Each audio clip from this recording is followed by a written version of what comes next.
नमस्कार. लक्षवेधीमध्ये आपल्या सगळ्यांचं स्वागत. मी प्रसाद काथे. छगन भुजबळ हे तसं पाहायला गेलं तर अत्यंत बंडखोर व्यक्तिमत्व आहे.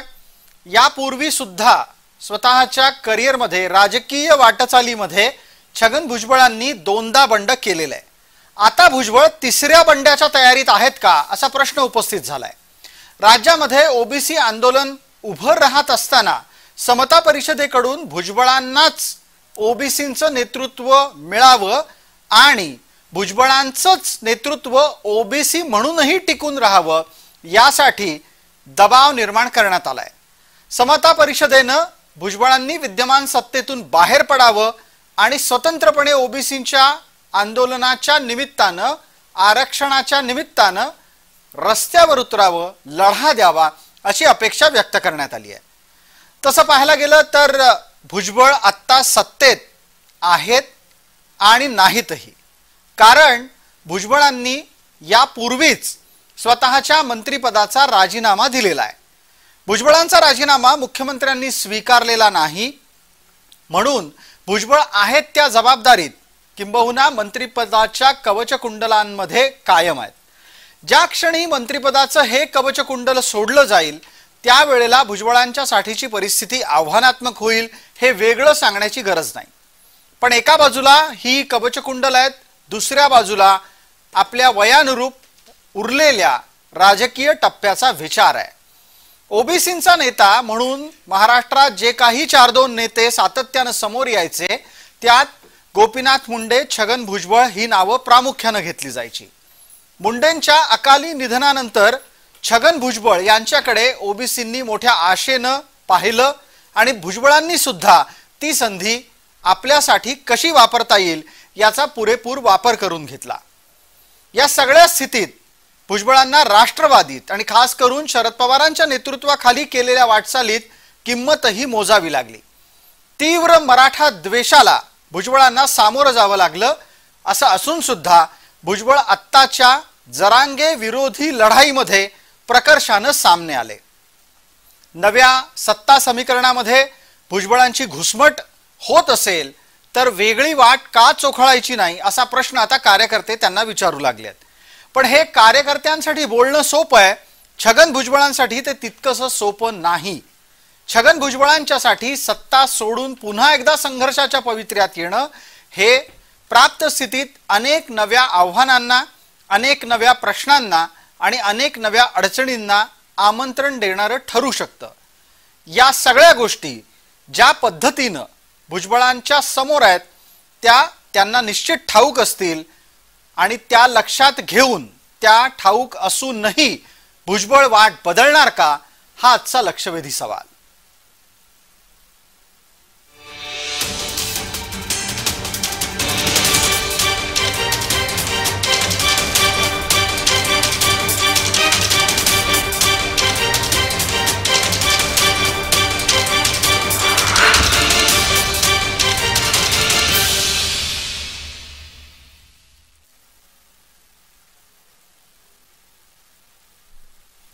या चर्चेमध्ये आपल्या सोबत असलेल्या मान्यवरांचा मी आपल्याला पटकन परिचय करून देतो. या आपल्या आजच्या चर्चेमध्ये स्थानिक पातळीवरून अधिक सुस्पष्ट असे संकेत आपल्यापर्यंत पोहोचवण्यासाठी नाशिक आणि येवला इथून आमचे प्रतिनिधी जोडले गेलेले आहेत.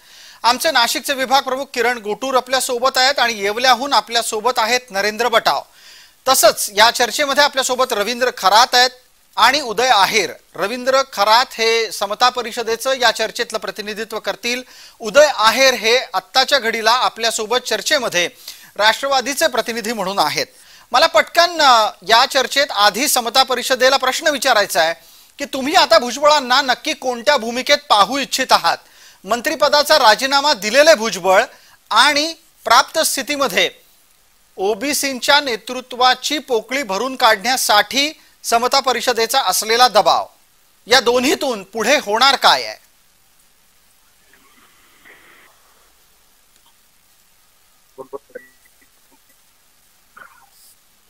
खरात साहेब, आवाज येत असेल तर आपण बोलायला सुरुवात करावी. हो, आवाज येतोय. बिलकुल, प्रश्न पोहोचला जी. आम्हाला भुजबळ साहेबांना परिषदेला संपूर्ण महाराष्ट्र जी पाहण्याची सवय आहे ती एक संघर्ष योद्धा म्हणून पाहण्याची सवय आहे. त्यांनी आयुष्यभर संघर्ष केलेला आहे. तो ओबीसी समाजासाठी संघर्ष केलेला आहे, दलितांसाठी, दुबळ्यांसाठी. आणि जे दबलेल्यांचा आवाज आहे तो दबलेल्यांचा आवाज म्हणजे छगन भुजबळ आहे. म्हणून मला छगन भुजबळ साहेबांना या ओबीसीचा आवाज झालेला मला बघायचा. तुम्ही म्हणताय की छगन भुजबळांना तुम्हाला ओबीसींचा आवाज म्हणून पाहायचा आहे, मग त्यांनी जे मंत्रिपद सोडलंय ते आता पूर्णपणे सोडून द्यायचं का? बंगला, गाडी सगळं सोडून ओबीसींच्या साठी पुन्हा एकदा जुन्या भुजबळांच्या स्टाईल मध्ये यायचं का? साहेब, भुजबळ हे नावच महाराष्ट्राला संघर्ष म्हणून माहिती. बंगला, गाडी घेऊन ते जन्माला आले नव्हते आणि त्यांचा संघर्ष महाराष्ट्राने बघितला आहे. त्यांचा संघर्ष संपूर्ण ओबीसी समाजाला माहिती आहे. आणि त्यामुळं साहेबांनी जर त्या मंत्रिपदाला लाथ मारली तर ती कुठलीच मोठी गोष्ट होणार नाही. साहेब, संघर्ष हा पाचीला पुंजलेला आहे आणि साहेब संघर्ष योद्ध्याचं नाव आहे. त्याच्यामुळे जर त्यांनी मंत्रिपदाला लाथ मारली तर त्याच्यात काही मला वाटत नाही की काही ओबीसी समाज त्याला काही मानतो म्हणून. आणि साहेबही ओबीसी समाज जर त्यांना चॉईस करण्याची की आपण समाजाला निवडायचं का मंत्रिपदाला, आम्हाला छाती टोकपणे सांगू शकतो छगन भुजबळ हे समाजाला प्रायोरिटी देतील, समाजाच्या अधिकाराला, समाजाच्या हक्काला प्रायोरिटी देतील आणि मंत्रिपदालाही वेळ पडली तर लाथ मारायला माग. आपण असं म्हणता आहात की छगन भुजबळ एका क्षणामध्ये मंत्रिपद सोडून देतील. प्राप्त स्थितीमध्ये आपण हेही पाहतो आहोत की राजीनामा नामंजूर झाल्यानंतर सुद्धा ते मंत्रिपदावर अद्याप तरी कायम राहिलेले आहेत. उदय आहेर यांच्यापर्यंत जाण्यापूर्वी मला आधी आमचे प्रतिनिधी येवल्यातून नरेंद्र बटाव काय सांगतायत ते आपल्यापर्यंत पोहोचवायचं आहे. नरेंद्र बटाव, माझा आवाज आपल्यापर्यंत अतिशय नीट पोहोचत असेल? ज्या पद्धतीनं आता समता परिषदेची मागणी समोर येते त्यातून जो संकेत मिळतो तो असा की भुजबळ विद्यमान सत्तेच्या रचनेमध्ये आणि समीकरणात नाराज आहेत. नक्की काय बिघडलंय? नाशिकची खासदारकी न मिळणं इथपासूनचचा विषय आहे का भुजबळ आपल्या सारीपाटावरच्या सोंगट्या या इतर कोणाला शह देण्यासाठी वापरू पाहतायत? हो, नक्कीच प्रसाद सर. एकंदरीत बघितलं तर अक्षरशः नाशिक लोकसभा मतदारसंघामध्ये भुजबळांचं नाव चर्चेत होतं. मात्र ते मागं गेल्यानंतर अनेक जे कार्यकर्ते येवल्यातील समता परिषदेचे म्हणावं, राष्ट्रवादीचे म्हणावं, जे भुजबळ समर्थक आहेत, नाराजीचा सूर दिसून येत होता की एकंदरीत भुजबळाने तेथून निवडणूक लढवायची. दुसरीकडे बघितलं तर अनेक मतदारसंघातील नागरिक देखील असे इच्छुक होते की भुजबळ साहेबांनी येवला मतदारसंघ सोडू नये. एकंदरीत एका बाजूला नाशिक लोकसभेत उभं राहावं आणि येवला मतदारसंघ देखील सोडू नये, अशा दोन दुटप्पी भूमिका येवल्यातून अशा दिसून आल्या होत्या सर. प्रसाद सर, आपण जोडलेले राहा. पटकन किरण गोटूर यांच्यापर्यंत पोहोचतो. उदयजी, मी आपल्यापर्यंत येतोच आहे. तुमच्याकडून सविस्तर यानंतरची माहिती घेतलीच जाईल. पण आता ग्राउंड झिरो अर्थात प्रत्यक्ष घटनास्थळांवर काय घडतंय ते लक्षात घेणं गरजेचं आहे. मला विचारायचं आहे आता किरण गोटूर आपल्याला, माझा आवाज आपल्यापर्यंत नीट पोहोचत असेल अशी मला अपेक्षा आहे. भुजबळांच्या नक्की आत्ताच्या घडीच्या भूमिकेमागचं सत्य काय आहे? सर, खरं तर भुजबळ हे जेव्हापासून चर्चेत आले तेव्हा मी या सगळ्या थोडंसं पार्श्वभूमी सांगतो 1 मिनिटामध्ये. खरं तर जेव्हा मराठा आरक्षणाचा हा मुद्दा संपूर्णपणे पेटला तेव्हा भुजबळ हे पुन्हा एकदा चर्चेत आल्याचं आपल्याला बघायला मिळालं. मराठा आरक्षणाला त्यांचा विरोध नव्हता, पण ओबीसी मधून आरक्षण नको अशी पद्धतीची त्यांनी भूमिका मांडली आणि त्यानंतरच मराठा संघटनांनी अत्यंत गंभीर टीका भुजबळांवरती केली आणि जे आहे ती दुसरीकडे ओबीसी समाज सुद्धा आक्रमक होत या सगळ्या गोष्टीला प्रत्युत्तर दिले. खरं तर हे तेव्हापासून भुजबळ हे जे आहे पुन्हा एकदा चर्चेत आल्याचं बघायला मिळालं. आणि त्यानंतर लोकसभा इलेक्शन मध्ये दिल्लीतून भुजबळांचं नाव जे आहे ते फायनल झालं आणि अचानक जवळपास त्यांचं नाव निश्चित होऊन 1 महिना लोटलं तरी त्यांचे जे नाव आहे त्यावरती शिक्कामोर्तब झालेलं नाही किंवा जाहीर केलं नाही. आणि त्यानंतर ते नाराज झाले. त्यांनी स्वतःहून एक प्रेस कॉन्फरन्स घेऊन मी माझी उमेदवारी जी आहे ती मागे घेतोय अशा पद्धतीची घोषणा केली. आणि त्यानंतर लोकसभा इलेक्शन मध्ये सुद्धा ते फारसे नाशिक या लोकसभेमध्ये ऍक्टिव्ह नव्हते किंवा प्रचार जे आहेत ते कुठेतरी केलं नाही. फक्त नाशिकच नव्हे तर पहिल्या टप्प्यातले जे विदर्भाचे इलेक्शन होते, विदर्भामध्ये त्यांची एक जाहीर सभा झाली आणि त्यानंतर ते महाराष्ट्रामध्ये कुठेही गेले नाहीत आणि कुठेही त्यांनी प्रचार जे आहेत रॅली केले नाहीत. अशा पद्धतीची परिस्थिती आपल्याला या लोकसभा या संपूर्ण निवडणुकीमध्ये बघायला मिळालं. आणि आता काही दिवसांपूर्वी जे राज्यसभा निवडणूक जे खरं तर प्रफुल्ल पटेल यांची एक जागा रिकामी झाली होती, त्या जागेवरती भुजबळांची वर्णी लागेल अशा पद्धतीची शक्यता होती. आणि स्वतः भुजबळांना सुद्धा केंद्रामध्ये जाऊन ओबीसीचं नेतृत्व करायचं होतं. एक असं एक प्लॅन तो आहे, तो कुठेतरी आखण्यात आलेला होता. पण ऐन वेळेस जे त्यांची उमेदवारी हे रद्द करून सुनेत्रा पवार यांना जे उमेदवारी दिली त्यानंतर ते नाराज झाले आणि त्यांनी अशा पद्धतीने बोलून सुद्धा दाखवलेलं आहे की मी केंद्रात जाऊन काम करण्यासाठी ते इच्छुक होतो. अशा या 2-3 गोष्टीच्या घडल्या. आणि राष्ट्रवादी काँग्रेसच्या या पक्षाच्या स्थापनेनंतर पहिल्या फळीचे नेते भुजबळ होते आणि त्यानंतर सुद्धा या लोकसभेमध्ये दिल्लीतून जे उमेदवारी निश्चित झाली आणि त्यानंतर सुद्धा मला जे उमेदवारी मिळाली नाही. आता राज्यसभेसाठी सुद्धा मी इच्छुक होतो, मला तिकीट मिळालं नाही. अशा ज्या 2-3 घटना घडलेल्या आहेत आणि त्या घटनामुळे भुजबळ आता हे नाराज असल्याचं आपल्याला बघायला मिळतं. काल अगदी जेव्हा मुंबईमध्ये समता परिषदेची बैठक झाली त्यावेळेस सुद्धा काही कार्यकर्त्यांनी तुम्ही वेगळी भूमिका घ्या, एक अशा पद्धतीची भूमिका मांडलेली आहे. त्यामुळे किरण अगदी कार्यकर्ते सहजगत्या बऱ्याचदा अशा प्रकारचा आग्रह नेत्याकडे करत असतात. हे काही तेवढं सोपं नसतं, वेगळी भूमिका घ्या. भुजबळांनी याआधी जेव्हा बाळासाहेबांच्या विरोधात, बाळासाहेब ठाकरेंच्या विरोधात भूमिका घेतली त्याच्या आधी बरंच काही घडावं लागलेलं होतं. आत्ताच्या घडीला उदय आहेर आता आपल्या सोबत आहेत. उदयजी, हा सगळा विषय टप्प्याटप्प्यानं आपल्यापर्यंत पोहोचलेला असेल. मी या वेळेला इतक्या खरं तर प्रश्नांच्या नंतर तुमच्यापर्यंत पोहोचलो त्याचं स्पष्ट आणि थेट कारण असं आहे की तुमच्याकडून या निमित्तानं खरं काय तेही अधिक स्पष्टरित्या समोर आलं पाहिजे. आमच्या दोन्ही प्रतिनिधींनी जमिनीवरची हकीकत आपल्यापर्यंत आणली, समता परिषदेनं आपलं म्हणणं मांडलं. आता मला एका थेट प्रश्नाचं उत्तर द्या. बाळासाहेबांच्या विरोधात भूमिका घेतलेले, शरद पवारांच्या विरोधात भूमिका घेतलेले भुजबळ आता अजित पवारांच्या विरोधात भूमिका घेणार आहेत का? नाही, याच्यामध्ये सगळ्यात महत्वाची गोष्ट प्रसादजी, मी आपल्याला एक गोष्ट सांगू इच्छितो की जसा मी राष्ट्रवादी काँग्रेस पक्षाचा प्रदेश उपाध्यक्ष आणि प्रवक्ता आहे त्याचप्रमाणे मी सुरुवातीला सांगतो की गेल्या जवळपास 24-25 वर्षापासून स्वर्गीय आमदार विनायकरावजी मेटे साहेब यांच्या माध्यमातून शिवसंग्रामचा युवक प्रदेश अध्यक्ष म्हणून मी अनेक वर्ष काम केली. मराठा आरक्षणाशी मी जोडला गेलेलो आहे. परंतु त्याच्याही पलीकडे जाऊन मी तुम्हाला सांगतो की भुजबळ साहेब हे आमच्या पक्षाचे खूप मोठे नेते आहेत, ते ज्येष्ठ नेते आहेत. आणि ह्या ज्या काही चर्चा प्रसार माध्यमांमध्ये सध्या सुरू आहेत की भुजबळ साहेब सोडून जातील का, भुजबळ साहेब सोडून जातील का, आपण थेट प्रश्न मला विचारलात की बाळासाहेबांच्या वेळेला जे काही भुजबळ साहेब सोडून गेलेत, नंतर शरद पवार साहेबांना सोडून गेलेत, त्याच्या मधल्या काळामध्ये त्यांनी काँग्रेस सुद्धा सोडली होती, हे देखील आपण लक्षात घ्यायला पाहिजे. परंतु त्यावेळीची पार्श्वभूमी पूर्णपणे वेगळी होती. ओबीसींना मंडल आयोगाच्या माध्यमातून आरक्षण मिळवून देणे, न्याय मिळवून देणे हा त्यांचा मुख्य त्या ठिकाणचा उद्देश होता. तो उद्देश असल्यामुळे त्यांनी त्या ठिकाणी जी काही भूमिका घेतली होती बाळासाहेबांना सोडण्याची ती त्यावेळीची रास्त भूमिका होती. परंतु आताचा जर विचार केला तर मला असं वाटतंय माझं भुजबळ साहेबांशी रेग्युलर बोलणं असतं, टॉक असतो. आजही सकाळी माझं भुजबळ साहेबांशी कॉलवर बोलणं झालेलं आहे आणि मी ठामपणाने आपल्याला सांगू इच्छितो कोणत्याही परिस्थितीत म्हणजे ते मग खासदारकीचा विषय असू देत, ते बाकीच्या इतर काही विषय असू देत, नाराजी वगैरे असं काही नाहीये. भुजबळ साहेब हे राष्ट्रवादी काँग्रेस पक्षाचे सर्वात ज्येष्ठ नेते आहेत.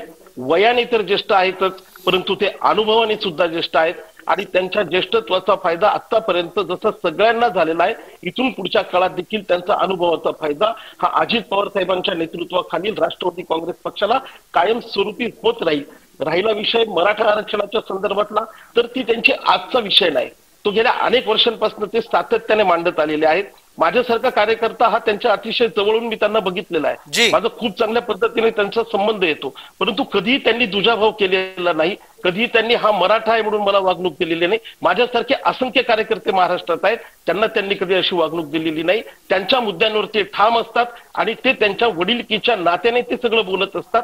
एवढाच फक्त विषय मला या निमित्ताने आपल्याला सांगावंसं वाटतोय. अगदी उदयजी, आपण भुजबळांची बाजू मांडण्याचा एक उत्तम प्रयत्न इथं केलात खरा, पण समता परिषदेला तो पटलाय का हेही आपल्याला जाणून घ्यायचं आहे. समता परिषदेचे खरात आपल्या सोबत आहेत. खरात साहेब बोला आणि याच निमित्तानं हेही सांगा की भुजबळ काही प्राप्त स्थितीतलं न सत्तेचं पद सोडणार आहेत न सत्तेचं कवच सोडणार आहेत, मग त्यांनी वेगळं काहीतरी करायचं म्हणजे करायचं काय?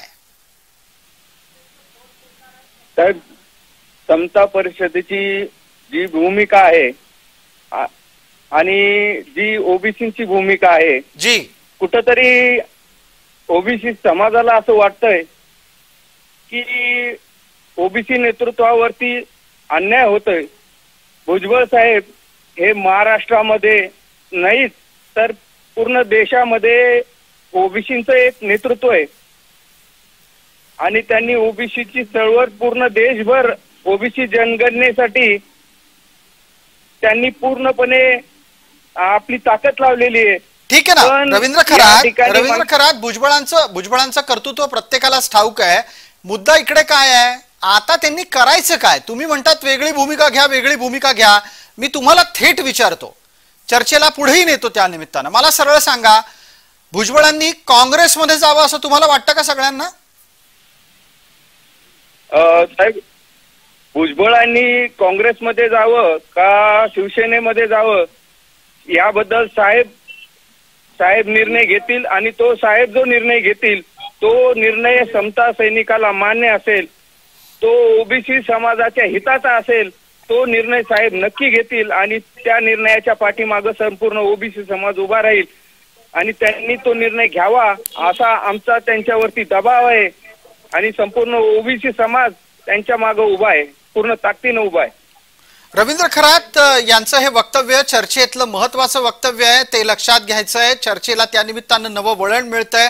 पटकन उदय आहेर यांच्यापर्यंत पोहोचण्यापूर्वी एकदा मला आमच्या प्रतिनिधींकडे जाणं गरजेचं आहे.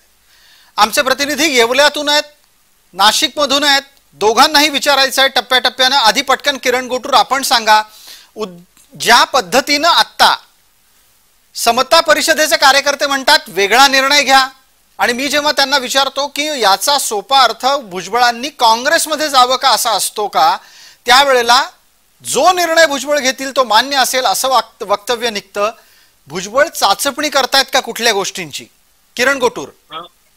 असं म्हणता येईल सर आपल्याला, कारण मागच्या काही दिवसांपासून जर आपण एकूणच भुजबळांचे जे कार्यक्रम असतील किंवा वेगवेगळ्या पत्रकार परिषदेमधून जे भूमिका मांडत असतात त्या भूमिका जर आपण एकीकडे बघितलं तर महायुतीच्या विरोधात आहेत का असं आपल्याला एक प्रश्न पडतो. कारण जेव्हा काही एक्झिट पोल्स निघाले होते त्या एक्झिट पोलच्या दरम्यान सुद्धा एका पत्रकार परिषदेमध्ये त्यांनी असं बोलले होते की उद्धव ठाकरे आणि शरद पवारांना एक भावनिक लाट आहे आणि अशा पद्धतीचं एक वातावरण महाराष्ट्रामध्ये आहे असंही त्यांनी वक्तव्य केलेलं होतं. असे अनेक जे वक्तव्य आहेत ते खरं तर महाविकास आघाडीच्या बाजूनी आहेत आणि त्याचाच अर्थ होतो की पुन्हा एकदा महायुती सोडून महाविकास आघाडी जॉईन करायचं आहे का असंही चाचपणी कदाचित भुजबळ करत असतील अशा पद्धतीची चर्चा. उदय आहेर यांच्यापर्यंत ही चर्चा नेऊ द्यात.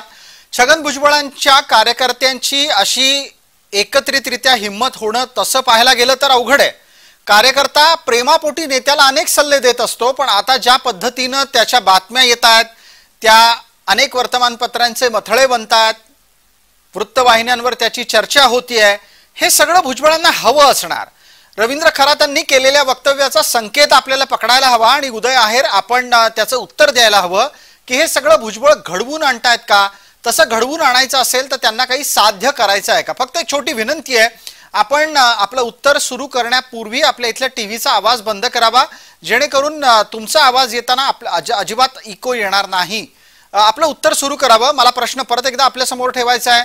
ज्या पद्धतीनं भुजबळांनी वेगळा विचार करावा अशी चर्चा महाराष्ट्रात सुरू होते, त्याचे दुसरे अर्थ निघतात. पहिला एक अर्थ तर ओबीसीच्या नेतृत्वाच्या संदर्भातला होता. आता विचारतो, भुजबळ हे सगळं काँग्रेसमध्ये जाण्याच्यासाठी चाचपणी म्हणून करतायत का? नाही, प्रसादजी, सगळ्यात महत्वाची गोष्ट अशी आहे की आपण जो उल्लेख केला त्याविषयी मला प्रामुख्याने बोलायचं आहे की भुजबळांचे कार्यकर्ते, भुजबळ साहेबांचे कार्यकर्ते म्हणजे फक्त समता परिषदेचे कार्यकर्ते असा मुळीच घेऊ नये. समता परिषदेच्या व्यतिरिक्त आम्ही राष्ट्रवादी काँग्रेस पक्षामध्ये जे जे कोणी लोक आहोत ते भुजबळ साहेबांचे कार्यकर्ते आहोत, त्यांच्या विचारांना मानणारी लोक आहोत, त्यांचा आदर करणारी, त्यांच्या ज्येष्ठत्वाचा सल्ला घेणारी, मार्गदर्शन घेणारी लोक आहोत. त्याच्यामुळे समता परिषदेच्या कार्यकर्त्यांचा, त्यातल्या पण काही कार्यकर्त्यांची ही एक मागणी किंवा त्यांचं त्या ठिकाणी मत असू शकतं. त्यांची ती मागणी त्यांनी त्यांच्या व्यासपीठावर भुजबळ साहेबांसमोर व्यक्त करणं, मला असं वाटतं हे गैर नाहीये. सगळ्याच्या सगळ्या समता परिषदेच्या कार्यकर्त्यांनी किंवा पदाधिकाऱ्यांनी ही मागणी केली असं मी कुठेही ऐकलेलं नाही.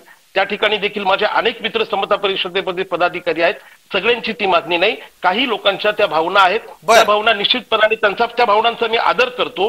परंतु त्याचबरोबरीने आपल्याला एक सांगतो की भुजबळ साहेबांचे कार्यकर्ते हे फक्त समता परिषदेमध्ये आहेत.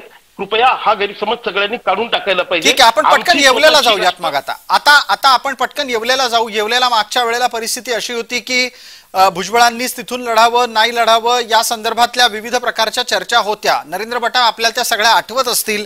मला आत्ता सांगा, नव्या सत्ता समीकरणामध्ये येवल्यातून निवडून यायला भुजबळांना काही अडचण आहे का? जर त्यांनी चिन्ह बदललं तर तिथे परिस्थिती काय असू शकते?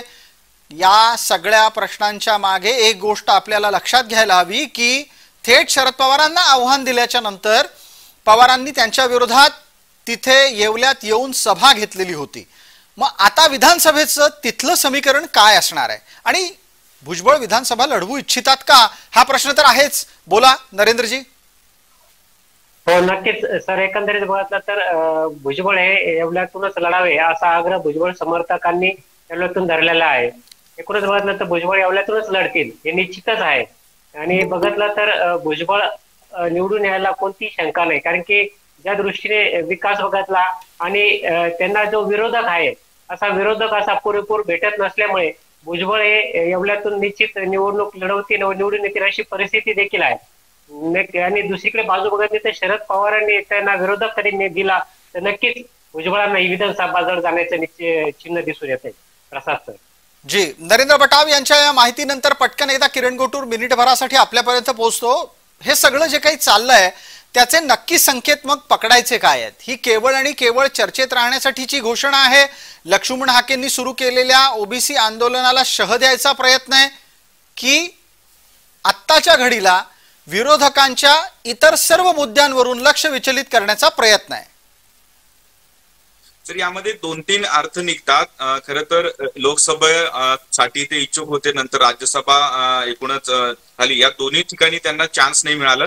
आता तर ते विधानसभा लढू शकतात अशा पद्धतीचं परिस्थिती आहे, कारण त्यांच्याकडे जे दुसरा पर्याय नाहीये. आणि त्याच पद्धतीने ओबीसी आरक्षणाच्या मुद्द्यावरती त्यांनी एक अत्यंत महत्वाची आणि जी आहे लास्ट स्टेप आपण म्हणता येईल एक अशा पद्धतीची भूमिका त्यांनी घेतलेली आहे.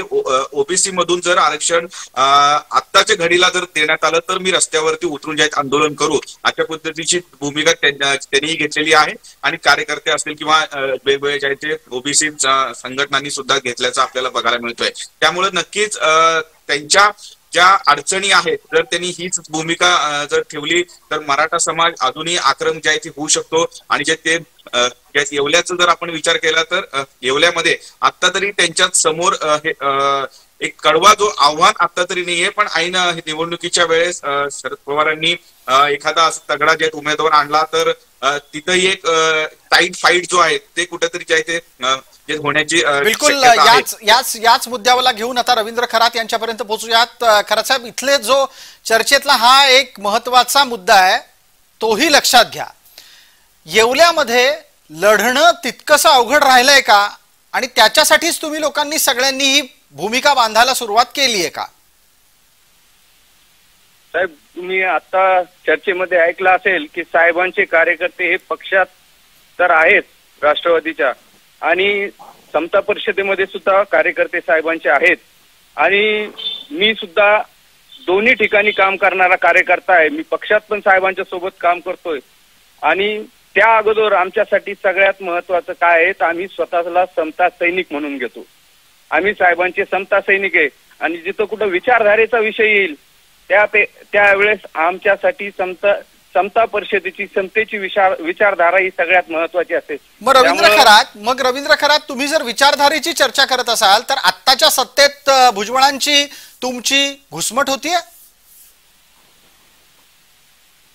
अगदी तुम्हाला जर सांगायचं झालं तर साहेबांवरती जो अन्याय झाला असा सर्वसामान्य समता सैनिकाचा या ठिकाणी विचार आहे की ओबीसीचं एवढं मोठं नेतृत्व कुणीतरी जाणून बुजून संपवण्याचा प्रयत्न करते की काय, अशी भावना या ठिकाणी सर्व ओबीसी समाजामध्ये आणि सगळ्या समता सैनिकांमध्ये आहे.